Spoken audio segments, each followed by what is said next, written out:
Con estas charlas que me propongo ofrecerles, me gustaría que cuando vean un edificio antiguo no les resulte indiferente, sino que puedan apreciarlo en su totalidad y comprender su lenguaje, que se tomen unos segundos para recorrerlo con la vista y que descubran si pertenece al estilo gótico, al renacimiento o al barroco, si es clásico o ecléctico, si pertenece a una corriente historicista o por el contrario al movimiento moderno. Para todos aquellos que se sienten atraídos por la historia de la arquitectura y las artes, estas charlas podrían ser un buen punto de partida. Espero que les guste. En esta primera charla vamos a analizar la arquitectura del Renacimiento. Pero antes vamos a realizar un recorrido por la arquitectura clásica para reconocer sus elementos, los nombres de sus partes y cómo se componen su lenguaje. Vamos a ubicar en tiempo y espacio al Renacimiento, el contexto social y político de su época, analizar la filosofía y teoría por la cual pasaban sus principios.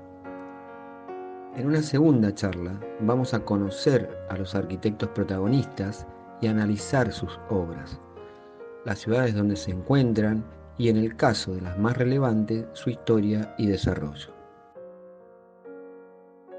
Comenzamos por los órdenes de la arquitectura. Pero, ¿qué son los órdenes? ¿Por qué tienen tanta relevancia y por qué son 5? Un orden es la unidad de columna y viga o superestructura de la columnata de un templo. ¿Por qué son 5? Esta respuesta es un poco más compleja.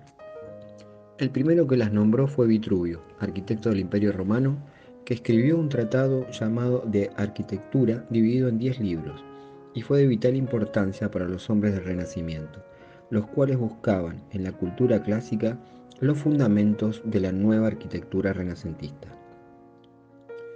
En el tercer y cuarto libro, Vitruvio describe el orden dórico, jónico, corintio, sin muchas pretensiones descriptivas. Casi 1500 años después, los hombres del Renacimiento, y basándose en este tratado, van a incorporar dos órdenes más, el toscano y el compuesto, basándose en observaciones de las ruinas romanas. Y a los 5 órdenes los van a canonizar de alguna manera, convirtiéndolos en autoridad indiscutible, simbólica y legendaria. Los órdenes ofrecen una gama de caracteres arquitectónicos que van desde lo rudo y fuerte a lo bello y refinado. Los arquitectos del Renacimiento hacen un estudio prácticamente de arqueología sobre las ruinas de Roma para analizarlos y luego escriben tratados donde les asignan proporciones entre sus partes componentes y le atribuyen a cada orden un adecuado uso de acuerdo al carácter de la obra. Por ejemplo, el toscano transmitiría tenacidad y fuerza, se usará en fortalezas y prisiones. El dórico lo recomiendan usar en iglesias. El compuesto, cuando la obra requiere de lujo y opulencia. El corintio se considera femenino y el jónico se utilizaría para las santas patronas vírgenes. Vamos a describir las partes componentes de un templo clásico. La fachada de un templo la podemos dividir en 3 partes. El frontis o frontón, el entablamento y el pórtico. Dentro del frontis tenemos el tímpano. El entablamento está dividido en 3 partes: la cornisa, el friso y el arquitrabe. Luego, dentro del pórtico tenemos el capitel, el fuste, el pedestal y la escalinata o estilobato. Vamos a ver la clasificación de los pórticos, pero antes vamos a definir qué es un pórtico. Un pórtico es el columnado que se construye en la entrada de un templo o edificio similar. Los pórticos de este tipo se clasifican según el número de columnas del frente. Por ejemplo, tenemos un tetrástilo de 4 columnas, un hexástilo de 6 columnas, octástilo de 8, decástilo de 10, Y por último tenemos el dodecástilo de 12 columnas. La separación entre columnas se llama intercolumnio y se clasifican de acuerdo a la cantidad de diámetros de columnas de separación. Una separación de 2,5 diámetros de columna se llama eustilo. 3 diámetros se llama diástilo. 4 diámetros se llama aeróstilo. También puede que se encuentren las columnas apareadas. La separación más común sería el eustilo. El intercolumnio marcaría el ritmo o el tempo del edificio.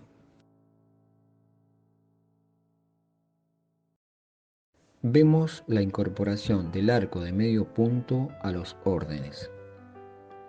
Los órdenes son un sistema adintelado, un sistema trilítico, una unidad de columna y vigas o superestructura. Los romanos le incorporan a los órdenes el arco de medio punto.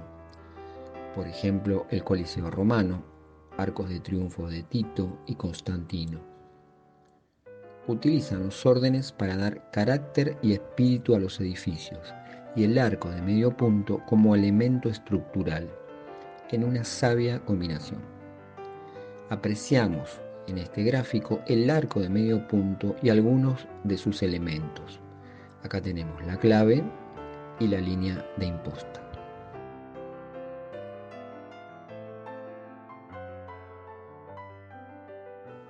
Vamos a hacer un análisis del arco de triunfo. La gramática es el estudio del conjunto de normas y reglas de un lenguaje. Podríamos decir, haciendo una analogía, que la arquitectura clásica va a tener su gramática. En el caso del arco de triunfo, se ve una expresión gramatical que controla la estructura. Se aprecian 3 sectores con arcos, el A en el medio más ancho y 2 laterales B más estrechos. Las claves de dichos arcos en los sectores B coinciden con la línea de imposta del arco central. Los arquitectos renacentistas van a tomar esta idea y convertir el arco de triunfo en iglesias cristianas. Vamos a ver más adelante ejemplos realizados por Battista Alberti. En el Coliseo de Roma vamos a ver una superposición de órdenes. Esta idea romana es incorporada al lenguaje renacentista y vemos que en él tenemos en un primer nivel lo compone el orden dórico, en un segundo nivel el jónico, en un tercer nivel el corintio y por último en el cuarto nivel vemos el compuesto. Vamos a tomar de ejemplo la iglesia del Gesù de Vignola, ubicada en Roma, para describir cada una de sus partes. Sistema de pilastras apareadas, entablamento, pedestal, hornacina, volutas, frontón o frontis, tímpano, ejes de composición, primer nivel y segundo nivel. Las columnas exentas, las de 3/4 de columnas, las medias columnas y las pilastras ofrecen 4 grados de relieve, 4 grados de sombra, dando alternativas al diseño. Cuando la columna sobresale del plano, también lo hace el entablamento.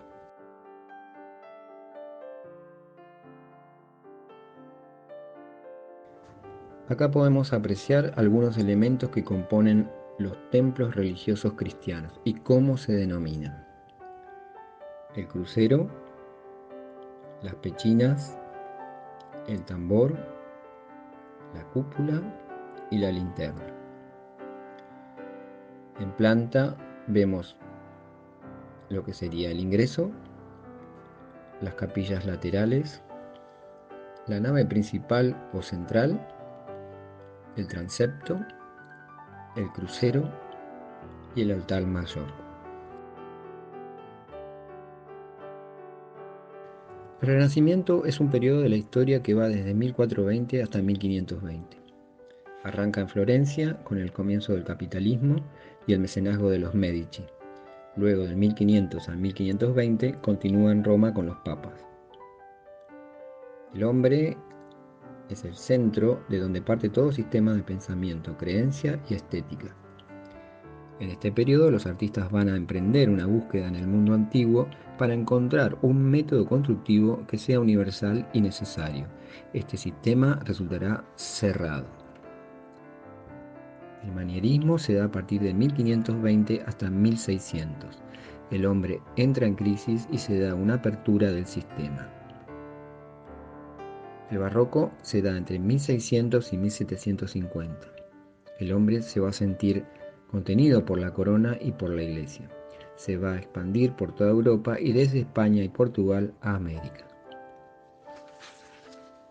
Los tres arquitectos más significativos del Renacimiento y que se destacaron por sus aportes son Filippo Brunelleschi, León Battista Alberti y Donato Bramante. En el Renacimiento se van a dar una serie de cambios políticos, sociales y culturales. El humanismo determinará los principios filosóficos donde el hombre se va a transformar en la medida de todas las cosas. ¿Por qué se llama Renacimiento? ¿Qué es lo que renace? La verdad estaba en la antigua Grecia, pero vino el cristianismo y la tapó. Por eso hay que renacer esa cultura. Había un alto grado de acatamiento a la Biblia, la escolástica tenía autoridad absoluta por sobre la observación empírica. Pero, ¿qué era la escolástica? Era un método de estudio donde confluían la filosofía griega aristotélica y la teología. Se enseñaba en escuelas y universidades de la Edad Media. La razón era utilizada para entender la fe cristiana. Todo el conocimiento debía surgir de esta escuela, donde se creía que el estudio de la Biblia daría respuesta a todos los interrogantes del mundo. La observación empírica, base del pensamiento moderno científico, no se consideraba como válida.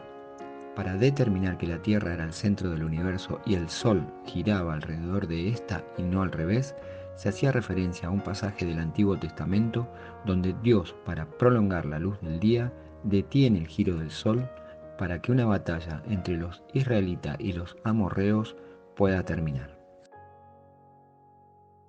El Renacimiento permite el renacer de una cultura humanista que valora de nuevo al hombre, la recuperación de la naturaleza y la vuelta a los modelos de la antigüedad clásica, no para imitar, sino precisamente como modelos de belleza, orden, armonía y proporción. La arquitectura medieval estaba basada en la tradición de sucesivas experiencias. En Florencia, en el año 1420, un grupo de artistas se van a empeñar en cambiar esta forma de hacer arquitectura por un procedimiento nuevo basado en los conocimientos documentados de los orígenes remotos del mundo clásico, que será concebido como una segunda naturaleza y donde los elementos del arte han sido formulados como universales y necesarios. Los artistas buscan en los monumentos antiguos los principios de un método perdido, no un repertorio de modelos constructivos. El método de proyectar que van a utilizar es la perspectiva, donde es necesario fijar la posición del observador y el cuadro de proyección.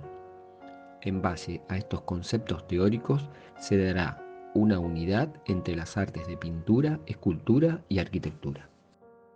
En la pintura hay un regreso a los clásicos. El neoplatonismo, la filosofía estoica, los mitos griegos y romanos tuvieron un papel fundamental en el pensamiento humanista. Sandro Botticelli es un pintor del Quattrocento italiano que está bajo el mecenazgo de Lorenzo de Medici. En el cuadro La Primavera, ubicado en la Galería Uffizi en Florencia, se aprecia el tema de los mitos y dioses grecorromanos, los cuales aparecen pintados y son los protagonistas de la historia que Botticelli nos quiere contar.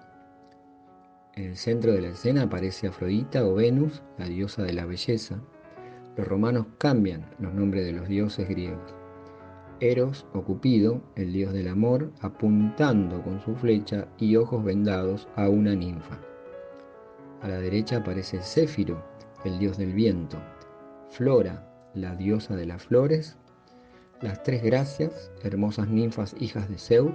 Y por último, a la izquierda de la escena, Hermes o Mercurio, el mensajero de los dioses. Este último parando las nubes de mal tiempo, que permiten la entrada de la primavera y el renacer del amor.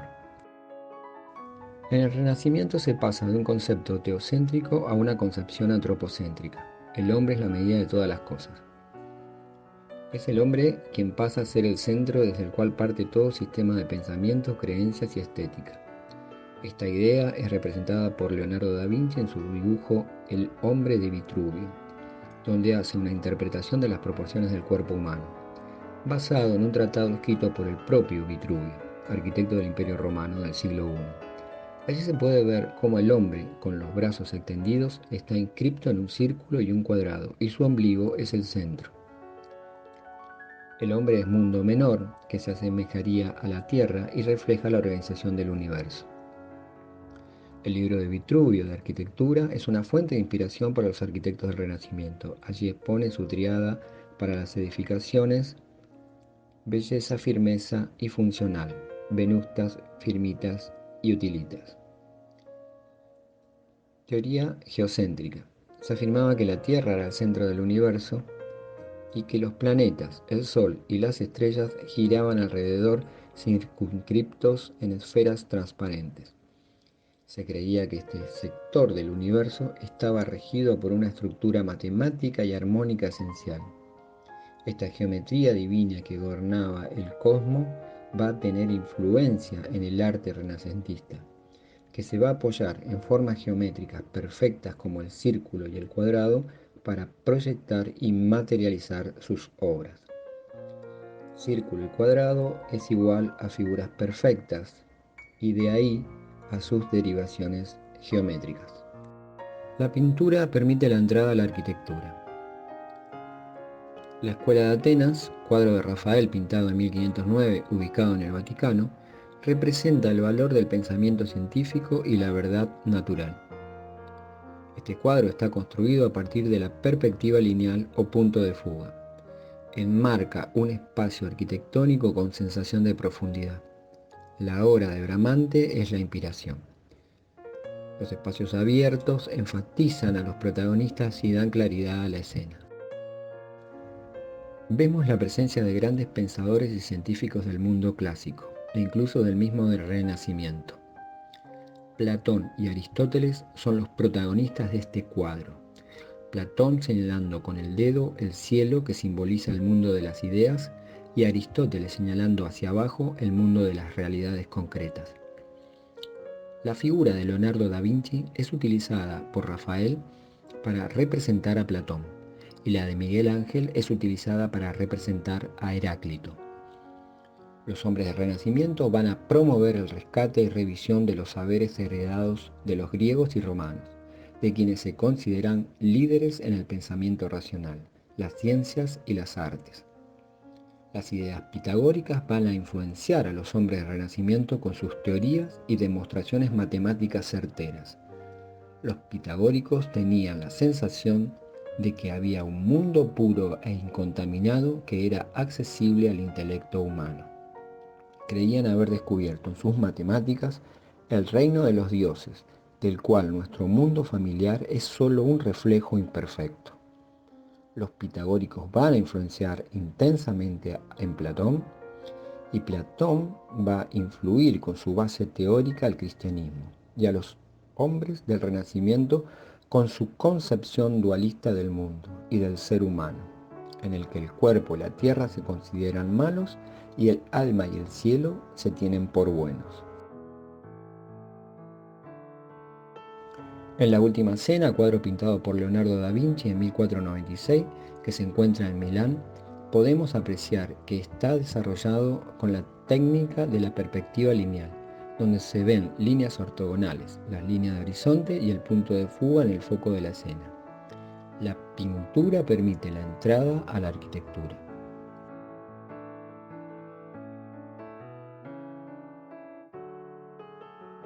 El dibujo como herramienta proyectual es fundamental para entender el Renacimiento.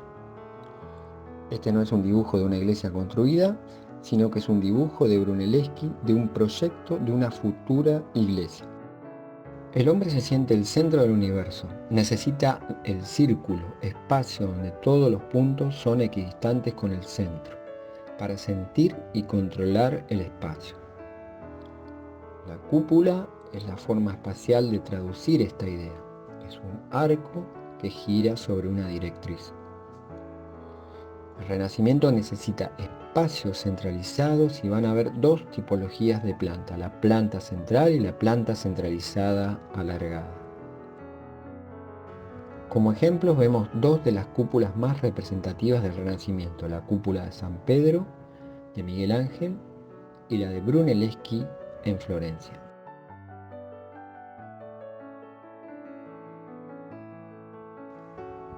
Las iglesias de planta centralizada del Renacimiento van a tener un simbolismo religioso. Los artistas del Renacimiento adhieren a la concepción pitagórica de que todo es número. Todo en el universo se rige por las matemáticas. Tienen la firme convicción de que el universo, la creación toda, responden a una estructura matemática y armónica esencial. Si las leyes matemáticas y armónicas lo arreglan todo, también nuestras almas deben conformarse de la misma manera. Para Alberti, si una iglesia ha sido construida bajo esas reglas matemáticas y armónicas esenciales, nuestra alma va a reaccionar instintivamente y vamos a estar percibiendo una imagen del mismo Dios. Por lo tanto, la geometría perfecta es esencial para los edificios. La figura geométrica más perfecta es el círculo que se asemeja a lo divino, mientras que el cuadrado se asimilaría al hombre.